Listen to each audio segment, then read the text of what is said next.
நண்பர்கள் அனைவருக்கும் வணக்கம். இன்னைக்கு நாம அந்த வீடியோல சத்துணவு மையத்தில் வேலை வாய்ப்புக்கான அறிவிப்பு வெளியாகி இருக்கு. சோ இந்த வேலைக்கு விண்ணப்பிக்கிறதுக்கு என்னென்ன தகுதிகள் வேணும், எவ்வளவு சம்பளம் கொடுப்பாங்க, எப்படி இந்த ஜாபுக்கு அப்ளை பண்றது போன்ற விவரங்களை இப்ப நம்ம பார்த்தலாம். சமையல் உதவியாளர் பணியிடங்களுக்கு தமிழ்நாடு அரசு நேரடி நியமனம் மூலமாக ஆட்களை தேர்வு செய்ய உள்ளது. 10வது தேர்ச்சி பெற்றிருந்தாலோ அல்லது தோல்வி அடைந்திருந்தாலோ போதும், உங்களுக்கு அரசு வேலை உறுதி. அதுவும் எந்த விதமான எழுத்து தேர்வும் இல்லாமல் வெறும் நேர்முக தேர்வு மூலமாக மட்டுமே இந்த வேலை வாய்ப்பை பெறலாம் என்பது ஒரு கூடுதல் சிறப்பு. சோ இந்த வேலைக்கு அப்ளை பண்றதுக்கு என்னென்ன கல்வி தகுதி சொல்லியிருக்காங்கன்னு பார்த்தலாம்.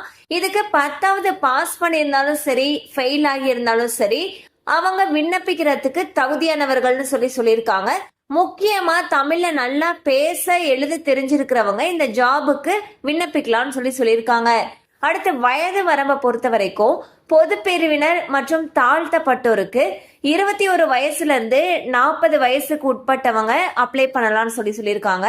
அதுவே பழங்குடியினரா இருக்காங்கன்னா 18 வயசுல இருந்து 40 வயசுக்கு உட்பட்டவங்க அப்ளை பண்ணலாம்னு சொல்லியிருக்காங்க. மேலும் விதவைகள் மற்றும் கணவனால் கைவிடப்பட்டவங்களா இருக்காங்கன்னா 20 வயசுல இருந்து 40 வயசுக்கு உட்பட்டவங்க விண்ணப்பிக்கலாம்னு சொல்லியிருக்காங்க. மெயினா விண்ணப்பிக்கிறதுக்கான கட்டணம் எதுவுமே கிடையாது, இலவசமா இந்த ஜாபுக்கு அப்ளை பண்ணலாம். சோ எப்படி இப்ப அப்ளை பண்றதுன்னு சொல்லி பாத்திரலாம். இதுக்கு என்ன பண்ணணும்னா ஒரு வெப்சைட் கொடுத்திருக்காங்க. அதாவது https:/erode.nic.in அப்படிங்கிற வெப்சைட்ல போயிட்டு அப்ளிகேஷன் ஃபார்மை டவுன்லோட் பண்ணிக்கலாம்னு சொல்லியிருக்காங்க.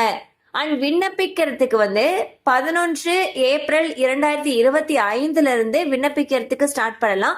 விண்ணப்பிக்கிறதுக்கான கடைசி தேதி பாத்தீங்கன்னா 28 ஏப்ரல் 2025.